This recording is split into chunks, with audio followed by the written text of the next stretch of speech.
जब हम बच्चे थे तो कहानियों में यात्राओं का जिक्र सुनते थे।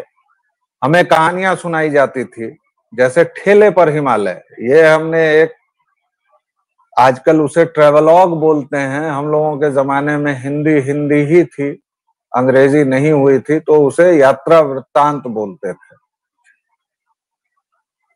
बिहार में चुनाव है और चुनाव में यात्राओं का क्रम है।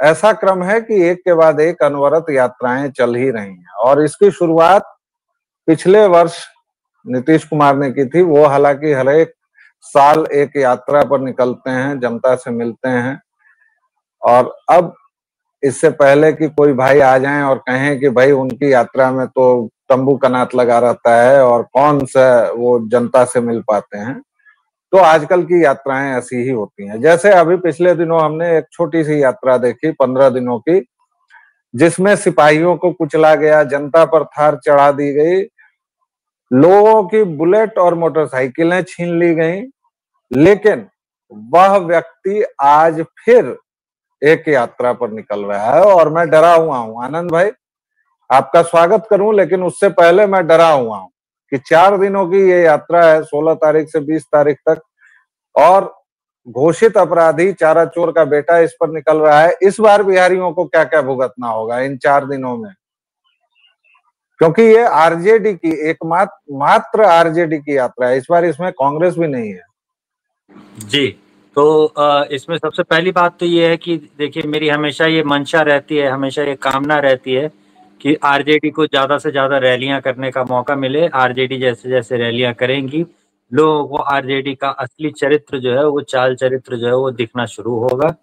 और जैसे वो भेड़िया सियार के हुआ करने पे रंगा सियार की पोल खुल जाती है, लोगों को पता चल जाता है कि ये सियार ही है। वैसे ही जैसे ही ये लोग अपनी असली हरकतें करना शुरू करेंगे, वैसे ही लोगों को पता चल जाएगा कि ये क्रिमिनल एलिमेंट्स हैं और इनको सत्ता में लाए तो कैसा जंगल राज आने वाला है।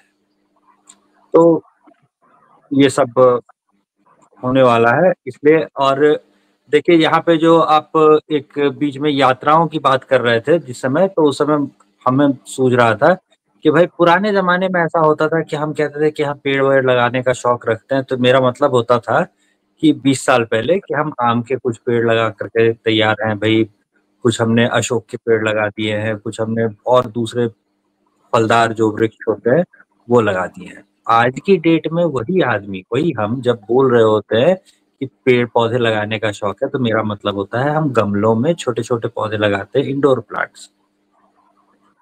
तो टाइम के साथ बहुत सी चीजें बदल जाती है। तो नीतीश कुमार और बाकी लोगों की जो यात्राएं होती थी, तो वो जो चंद्रशेखर महोदय की पैदल यात्रा थी, उससे अगर आप कंपेयर कीजिएगा नीतीश कुमार की यात्रा को, तो समय बदल गया है। अब पता है प्रदूषण वगैरह कितना होता है, तो अगर वो सब सारा तंबू कनात लगा करके सारी चीजों को ढक के नहीं रखेंगे तो कैसे चलेगा? ढक के रखना पड़ेगा चंद्रशेखर ना। की यात्रा थी। और आपको एक, उसी जमाने में कांग्रेस के एक और नेता हुआ करते थे, बीच बीच में अभिनय भी करते थे, सुनील दत्त हुआ करते थे, जिनकी यात्रा अच्छा। से एक नेता ही पैदा हो गया, एक मोहम्मडन अतिवादी, जो जिसको वो अपना बेटा मानते थे और जिसने संजय दत्त को उस AK-56 कांड से बचाया भी था। तो यात्राएं तो ऐसी होती ही रही हैं जी। तो यात्राएं ऐसी होती रही हैं, और अब जितना ज्यादा आप देखेंगे तो उतना ज्यादा ये इवेंट की तरह मैनेज होने वाली यात्राएं होंगी, उतना ज्यादा इसमें आपको इवेंट मैनेजर्स का मेहनत उन लोगों की आपको दिखेगी। लोग कैसे बुलाए जाएं, बोला क्या जाएगा, क्या नहीं बोला जाएगा, तो ये सब कुछ जो होता है वो सब कुछ सेट होता है। लेकिन आप देखिए कि आरजेडी वगैरह की रैलियां जो है, इसमें आपको दिखेगा कि क्या नहीं बोलना है ये कोई बताने वाला होता नहीं, या फिर हो सकता है कि पीआर टीम्स जो हों वो लोग ये चीज बता भी रही हों कि ये हरकत नहीं करनी है, लेकिन नेताजी जो है वो सोच रहे होंगे क्या हम ज्यादा जानते हैं, पीआर वाला क्या जानेगा, राजनीति हमसे ज्यादा थोड़ी जानता है। एक तो बिहार में होने पर राजनीति ज्यादा जानने का घमंड जो होता है वो तो डीएनए में घुसा हुआ होता है, तो वो भी असर है। तो ये सब मिला जुला करके जो असर होता है, वो असर आपको देखने के लिए मिल रहा है कि आप कुछ भी इनको सिखा लेंगे, कितना भी कुछ कर लेंगे, आरजेडी की रैली है, ये बस हो जाए और लोगों को फीलिंग आ जाए कि जंगल राज कैसा होता था। तो हम इसी इंतजार में होते हैं कि आरजेडी की रैली जरूर हो जाए। और सफलतापूर्वक। एक चीज जो तेजस्वी बार बार कह रहे हैं, वो कहीं ना कहीं अपने पिता की विरासत को झटकना चाह रहे हैं। जंगल राज का जिक्र जब चलता है तो वो कहते हैं कि जंगल राज जब हुआ तो हुआ। जैसे उनके नए वाले जो मालिक हैं विशेधर राहुल, उनके एक अंकल हुआ करते थे सैम पित्रोदा, जो कहते हैं कि हुआ तो हुआ। उसी मोड में आजकल तेजस्वी भी नजर आ रहे हैं। वो कहते हैं हुआ तो हुआ, और दवाई कमाई खटाई और पता नहीं क्या क्या लड़ाई वड़ाई पर वो जोर देते हैं। वो कहते हैं कि वो नया बिहार बनाना चाहते हैं। सवाल यह है कि उन पर भरोसा कौन करेगा। एक तो उनके पिता घोषित अपराधी हैं, चारा चोर हैं, और चारा चोरी को छोड़िए वो माफिया हैं, और बिहार के सबसे बड़े माफिया रहे हैं अपने जमाने में। उनके सामने तस्लीमुद्दीन, शहाबुद्दीन वगैरह अगर बच्चे थे तो इसका मतलब है कि Lalu was the biggest mafia of them all. और देखिए, जो नॉवेल लिखा गया था उस नॉवेल का नाम था वर्दी वाला गुंडा। ये बगैर वर्दी वाला गुंडा था जी, या इसको कह लीजिए खाकी वाला गुंडा, खादी वाला गुंडा अगर लिखा जाता, खाकी वाले गुंडे के बाद अगर एक उपन्यास कोई लिखता खादी वाला गुंडा और उसके बाद उसके ऊपर मुकदमा होता, तो खादी वाला गुंडा का अगर मुख्य किरदार होगा तो वो बिल्कुल लालू यादव जैसा दिखना चाहिए। कल्पना ही कीजिए, आंख बंद करके तो लालू यादव आता है इमेजिनेशन में। और फिल्मों ने दिखाया है लगातार, मतलब उनके सुकर्म कुकर्म अकर्म विकर्म जितने भी थे वो लोगों ने दिखाया। लेकिन तेजस्वी उस विरासत को झटकना चाहते हैं और झटक रहे हैं। वह बार बार कहते हैं कि उस समय की जो स्थितियां थी उस हिसाब से, हालांकि इसमें तेजस्वी की प्रतिभा नहीं, उनकी थथरई, उनका दोगलापन सब कुछ झलकता है। कि वो कहते हैं कि उस समय जो संसाधन थे, भैया संसाधन तो इतने थे कि उस समय झारखंड भी तुम्हारे साथ था, और उस समय त्रासद तौर पर बिहार में राष्ट्रीय राजमार्ग मात्र 2000 किलोमीटर थे। Can you imagine? दर्शकों श्रोताओं सोचिए, किसी भी राज्य में केवल 2000 किलोमीटर नेशनल हाईवे। आप सब सोच रहे हैं इसकी गहराई, सोचिए। मतलब मेरे रोंगटे खड़े हो रहे हैं कि हम लोग किस दौर से कहां से आए हैं। 3 या 4 यूनिवर्सिटी हुआ करती थी, इंजीनियरिंग के कॉलेज बंद हो रहे थे, मेडिकल कॉलेजेस बंद हो रहे थे। आज 38 मेडिकल कॉलेज हैं, 38 या 36 इंजीनियरिंग के कॉलेजेज हैं। हाँ ठीक है कि दरभंगा में एम्स पिछले 6 साल से 7 साल से बन रहा है, उस पर मीम्स हैं, लेकिन ये पूरा जो तंत्र ध्वस्त किया गया, ये तो आपके पिता माता ने ही किया। ये जो तेजस्वी बार बार झटकना चाहते हैं आनंद जी, इसको कैसे देखा जाए? क्या मतलब उनको समझ में आ गया है कि जब तक जंगल राज का लेवल हटेगा नहीं तब तक जनता उनको मानेगी नहीं?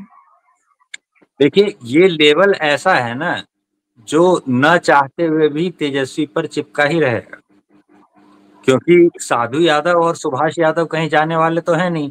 अभी बीच में इसी साल के शुरुआत में इन दोनों ने आकर के अपना टीवी पर कबूलना शुरू कर दिया था। सुभाष यादव ने एक पूरा इंटरव्यू दे डाला था और इंटरव्यू में उसने बकायदा डिटेल में तफसील से बता दिया था कि कैसे मुख्यमंत्री आवास पर बैठ करके मुख्यमंत्री और 1-2 विधायकों का नाम लेकर के बकायदा, और उसने बता दिया था कि ये थे और ये लोग अपहरण की डीलिंग कर रहे होते थे कि कितने पैसे में कौन जो है वो छोड़ा जाएगा।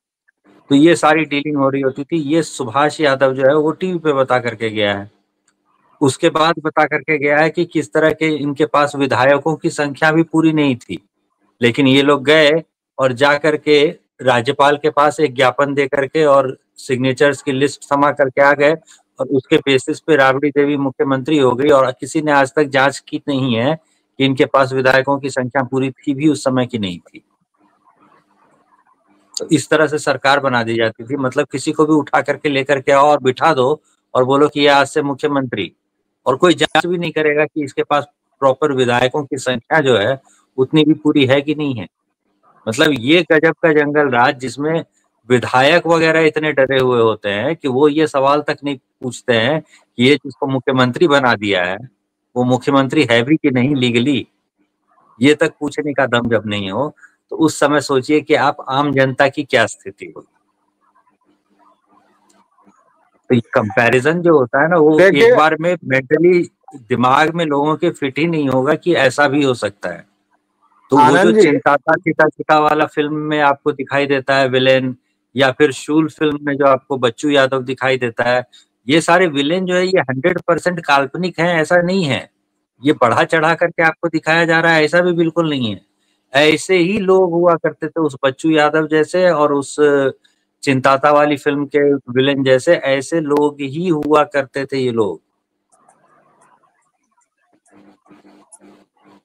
एक चीज मुझे ये बताइए आनंद जी, आपने बिहार का ये बताया, राष्ट्रीय स्तर पर दर्शकों ये घपला चल रहा था कि जब राजीव गांधी की हत्या की गई और जब वो फौत हो गए, उनकी रूह अल्लाह मियां से मिलने पहुंच गई, तो सामान्य नियम क्या है?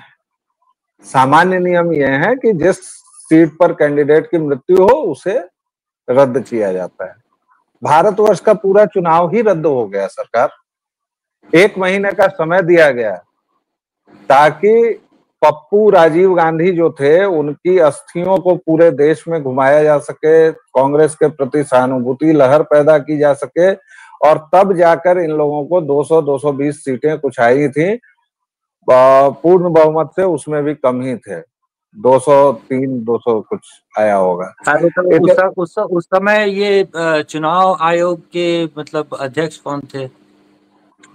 अब वो सब देखिए, कुछ काम अब दर्शकों वगैरह को करने दीजिए। ये लोग अब चुनाव आयोग पर अभी जो गरिया रहे हैं वो अपने ये सब वही दौर था ना जब टीएन सेशन जो है वो मुखिया हुआ करते थे उस चुनाव आयोग के, बड़े जी सख्त और मुखिया हुआ करते थे। जी और वो बाद में जैसे ही रिटायर हो गए वैसे ही आडवाणी के खिलाफ कांग्रेस के टिकट पर चुनाव लड़ रहे थे, है ना? बाद में रिटायर हुए तब भी, और उसके पहले भी पप्पू के पर्सनल नौकर थे ना, मतलब पर्सनल सेक्रेटरी। और क्या होता है, पप्पू जाते हुए दूठो चाय बोल के जाना और देखो दरवाजा लगा देना, यही होता है ना जी पर्सनल सेक्रेटरी।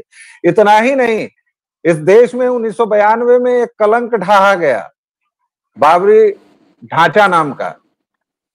वो कलंक ढाहा उत्तर प्रदेश में, और कलंक ढहने के आधे घंटे के अंदर तथाकथित मौनी प्रधानमंत्री ने 5 राज्य सरकारें बर्खास्त कर दी।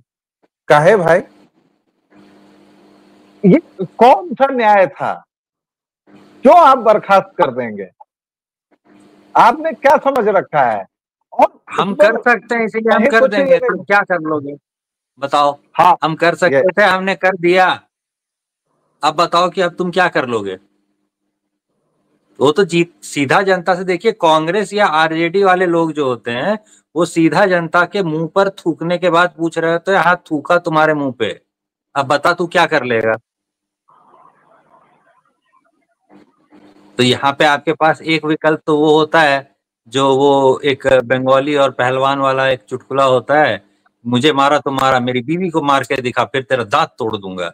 अच्छा मेरी बीवी को मारा तो मारा, मेरे बच्चों को हाथ लगाया ना तो यहाँ पटक पटक के मारूंगा। बच्चे भी कुटा गए, उसके बाद वो चुपचाप बैठ जाता है। तो बिहार की जनता भी वैसे ही है भाई, पिछली पीढ़ी वाले का जो था वो कुटाना था वो तो कुटाए ही, इस पीढ़ी वाले भी कुटा जाएंगे, उसके बाद फिर चैन से बैठ जाएंगे। तो ऐसा भी हो सकता है, मतलब बिहार संभावनाओं का प्रदेश है, आप प्रबल संभावनाओं से इनकार कर नहीं सकते। तो इस बार आपको ऐसा दिखेगा इस चुनाव में कि कांग्रेस की सीटें कुछ बढ़ गई हैं।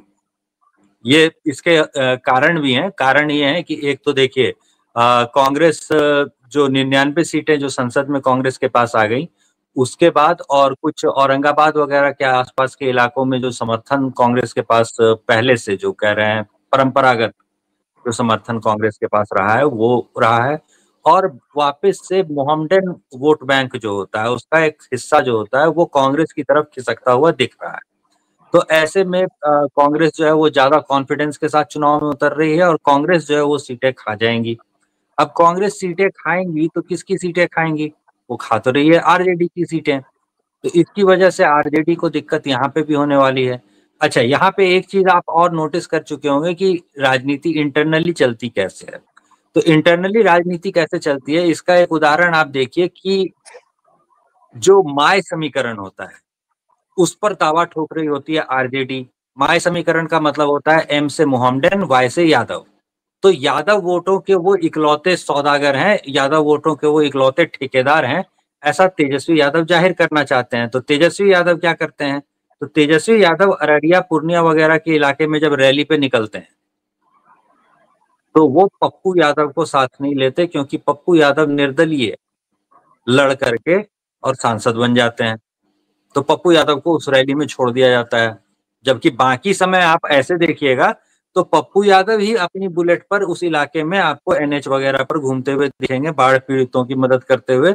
कम से कम 5 वीडियो तो मेरे ही पास होंगे। लेकिन तो पप्पू ये सब यादव तो खट्टर कल पीएम के गले पड़ गए। लेकिन पप्पू पप्पू यादव यादव तो जो है कल पीएम के गले पड़े, पीएम को हंसा रहे थे, पीएम का हाथ पकड़ रहे थे, उनके मंच पर उनको ससम्मान बिठाया गया। बाघ का करेजा है, आप ऐसा नहीं कह सकते।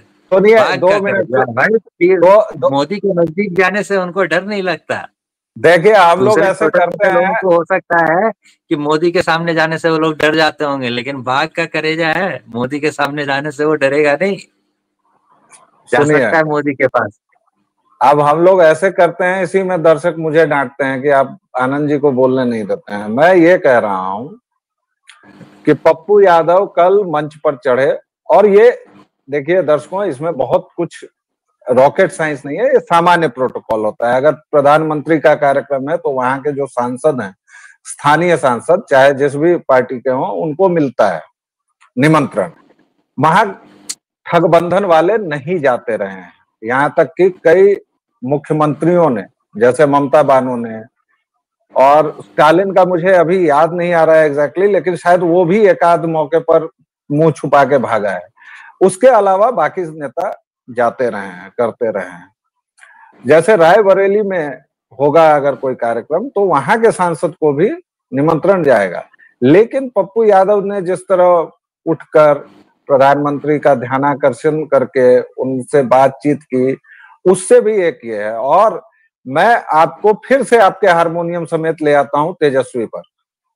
तेजस्वी अपनी विरासत को झटकने का प्रयास कर रहे हैं, दूसरे ऐसे बयान दे रहे हैं जिससे लगे कि वो थोड़े संजीदा हैं, पढ़े लिखे हैं, और ये छवि कहीं ना कहीं बन रही है। मुझे कुछ लोगों ने कहा कि तेजस्वी अब गंभीर हो गए हैं, राहुल में वो गंभीरता नहीं आ रही है। मैं इस पर हंसा, क्योंकि ये एक और दिल फरेब चुटकुला था। लेकिन खैर, तेजस्वी ये कह रहे हैं कि अडानी को जमीन बेच दिया। पीर पैंती में जो 1500 मेगावाट की परियोजना है, 25,000 करोड़ की, जिससे सरकार तो कह रही है कि भाई बिजली होगी, रोजगार होगा, तमाम चीजें कह रहे हैं ये लोग कि 99 साल के लिए 1 रुपया पर दे दिया। मैं ये नहीं समझ पाता हूं कि तेजस्वी वगैरह का भाषण कौन लिखता है, और कौन लोग इन लोगों को राय देते हैं, कौन लोग हैं ये। भाई 25,000 करोड़ का वो प्रोजेक्ट लेके आ रहा है, वो तुमसे भीख मांगने नहीं आ रहा है। उसको अगर 100 एकड़ जमीन नहीं दोगे मुफ्त में, तो वो नहीं लगाएगा तुम्हारे यहाँ। एक मिनट जरा ठहर जाइए। मामूली ठेकेदारी देखी है, ठेकेदारी जी, उसमें वो जो पोस्टल ऑर्डर ले जा करके जमा करते हैं, बैंक का गारंटी जा करके जमा करते हैं, 3 लाख की, 5 लाख की, 10 लाख की, वो देखा है? वो जमा किए बगैर टेंडर मिलता है? मामूली सा सड़क बनाने का टेंडर, कुआं बनाने का टेंडर, कब्रिस्तान की दीवार बनाने का टेंडर, उसको लेने के लिए 3-3 लाख रुपए, 5-5 लाख रुपए का बैंक का जो गारंटी होता है वो लेकर के देते हो। और आपको ये लगता है कि अडानी अंबानी को जमीन मिल जाती है तो उनकी बैंक गारंटी नहीं रहती होगी। भैया करोड़ों की बैंक गारंटी रहती है कोई टेंडर लेने के लिए। और अगर 100 करोड़ का होगा कोई टेंडर, तो जब भैया लाख रुपए की जो टेंडर, 10-10 लाख रुपए के टेंडर में इतने इतने की बैंक गारंटी लगती है, तो आप अंदाजा कर लीजिए कि अगर वो 2400 करोड़ का अगर कोई प्रोजेक्ट है तो उसमें कितने की बैंक गारंटी लेकर के रखी हुई होगी सरकार। तो बैंक गारंटी जैसी साधारण चीज जो कि देखी हुई है, वो तक समझने के लिए तैयार ना हो कोई आदमी, और जैसे ही कोई कह दे कौवा कान लेके उड़ गया तो वो कौवे के पीछे दौड़ने लगे, तो इस मूर्खता का तो कोई जवाब ही नहीं हो सकता। और इसके बाद अगर कोई कहे कि बिहारी बड़े पॉलिटिकली कॉन्शियस होते हैं, तो इस मूर्खता पे तो और ज्यादा हंसी आती है। ये तो एक और दिल तो फरेब चुटकुला है मेरे भाई, ये एक और दिल फरेब चुटकुला है जो मैं बचपन से सुनते हुए पागल हो गया हूँ। Biharis are so much politically aware, you know. और ये दिल्ली मुंबई वाले लोग जो होते हैं, थोड़ी सी आजकल मेरी वेशभूषा वैसी है, दाढ़ी थोड़ी सी बढ़ा लेंगे, इसको ट्रिम करवा लेंगे, चश्मा वश्मा पहन के, और उसके बाद बड़ी गंभीरता से बोलेंगे जैसे बिहारी इनकी कृपा के लिए तरस रहे हैं कि भाई बिहार को थोड़ा अच्छा बोल दो। नहीं बोलो यार, बिहार गटर है, सुअर बाड़ा है, वो हम जानते हैं, हमें मत बताओ, हमारा घर है। तो इसलिए मत कहो Bihari, you know, what fascinates me about Bihar is, you know, they are very much politically aware. अबे वो चंपक चमन, हमें नहीं पता है। बिहारी अगर अवेयर होते तो 30 वर्षों तक ये तथाकथित सामाजिक न्याय के नाम पर अंड बंड नहीं चलाते रहते।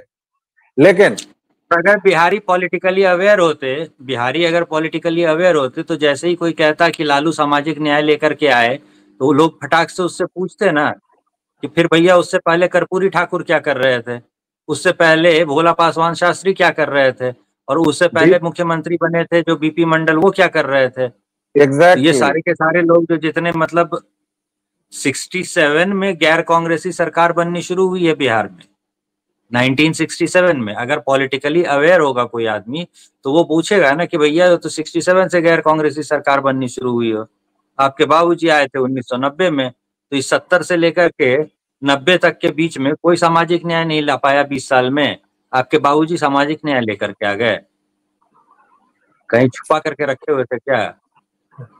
देखिए आनंद जी, पिछले 15 दिन तो तयशुदा तौर पर हो गए हैं जब हम लोग बिहार की टटका खबर और बिहार का जंगल राज, ये दो मोर्चों पर हम लोग लगातार बात कर रहे हैं, रोजाना बात कर रहे हैं और करेंगे जब तक चुनाव नहीं। क्योंकि हम दोनों आपको कभी ये नहीं बताएंगे कि किसको वोट कीजिए, हम दोनों लगातार ये जरूर बताएंगे कि इस खानदान को वोट नहीं दीजिए, और क्यों नहीं दीजिए उसके सारे कारण बताएंगे।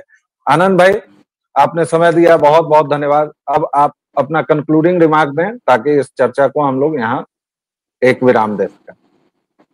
जी, तो एक तो देखिए कि ये पॉलिटिकली अवेयर होता है, पॉलिटिकली अवेयर होता है, ये जुमला जो उछाला जाता है बिहारियों के बारे में, ये इसलिए उछाला जाता है ताकि वो अनअवेयर हो सके। अरे आप तो बड़े चालाक हैं, आप तो बड़े चतुर हैं, आप बिजनेस में तो बहुत अच्छा ट्रांजैक्शन करते हैं, ये सब दुकानदार आपको इसलिए बोल रहा होता है ना ताकि आप मोल भाव ना करें सौदा खरीदते समय, जितना कहा जा रहा है उतने पे खरीद लें।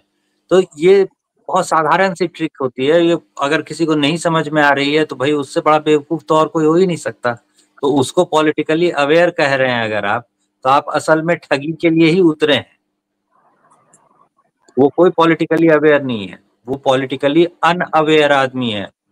वो सिर्फ जाति के नाम पर कैंडिडेट को पहचानना सीख पाया है अभी तक, और उसमें भी वो चीज भी ढंग से नहीं सीख पाया है। वो चीज भी ढंग से क्यों नहीं सीख पाया है, क्योंकि अभी भी अगर आप देखिएगा तो बिहार में आप पाएंगे कि दलित जो एससी और एसटी जो जातियां होती हैं उनसे कितने विधायक आते हैं और यादव कम्युनिटी से कितने विधायक आते हैं, तो आपको दिखेगा कि भैया जो एससी एसटी कम्युनिटी की सीट्स हैं वो तो गायब हो गई हैं, किसके पास हैं। तो 14 के बदले 21% जो लेकर के बैठे हुए हैं यादव लोग रिप्रेजेंटेशन विधानसभा में इस बार, अभी वो 6% का जो रिजर्वेशन है, वो 6% का जो स्पेस है, उस 6% के स्पेस में आपको मिल जाएगा स्पेस मूसा समुदाय का, नट समुदाय का। तो सामाजिक न्याय जो है वो असल में नहीं हुआ। 23 जो जातियां होती थी जो कि पिछड़ी जातियों में गिनी जाती थी, उसमें से सिर्फ 4 जातियां ऐसी हैं जिनके साथ थोड़ा बहुत जो आरक्षण वगैरह मिलने के बाद स्कूल में नौकरी या फिर शिक्षा में बेहतर स्थिति, स्वास्थ्य में बेहतर स्थिति, ये सब दिखाई जा सकती है। इन 4 जातियों को अगर छोड़ दिया जाए तो जिनको महादलित में गिना जाता था, उसमें से बाकी की सारी जातियां जो हैं वो ऐसी स्थिति में है जिसको दयनीय कहा जा सकता है आज की स्थिति के लिए, और कोई सामाजिक न्याय नहीं उनके साथ। दर्शकों, कोई सामाजिक न्याय नहीं हुआ है और यह खानदान कैंसर से भी खतरनाक है, एड्स से भी ज्यादा जानलेवा है। इसलिए इस खानदान से, लालू खानदान से बच के रहिए और प्लीज चुनाव होने तक व्यालोकवाणी को, प्रारब्ध को अपना स्नेह और प्रेम देते रहें, क्योंकि हम लोग इन 2 चैनल्स पर लगातार दिखते हैं। इसके अलावा कभी कभार मैं बाबा की खरी खोटी पर भी चला जाता हूँ। आनंद ब्रो तो इन्हीं 2 चैनल्स पर रहते हैं, वो भी कभी कभार जाते हैं इधर उधर, वो भी जाते हैं बाबा की खरी खोटी पर। हम भी घूमते तो रहते हैं। प्लीज इन तीनों को प्रेम दें, स्नेह दें, लाइक, शेयर और सब्सक्राइब करते रहें। व्यालोकवाणी पर आप लोगों का स्नेह जिस गति से बरस रहा है, बहुत तेजी से हमने 5000 की संख्या प्राप्त कर ली, और उतनी ही तेजी से आप लोग स्नैपचैट और कुछ कुछ आर्थिक चीजें भी कर रहे हैं। उस सब के लिए बहुत बहुत धन्यवाद, आभार। लेकिन जैसा कि हमने हमेशा कहा है कि जब जरूरत होगी तब ये ब्राह्मण आपसे मांगेंगे भी, और जरूर मांगेंगे, क्यों नहीं मांगेंगे, आप ही हमारा परिवार है। लेकिन अभी फिलहाल जैसे चल रहा है वैसे चलने दीजिए। आप सबका एक बार फिर से तहे दिल से शुक्रिया। एक छोटा सा विराम लेंगे, फिर हाजिर होंगे, तब तक के लिए जय जय श्री राम। जय श्री राम।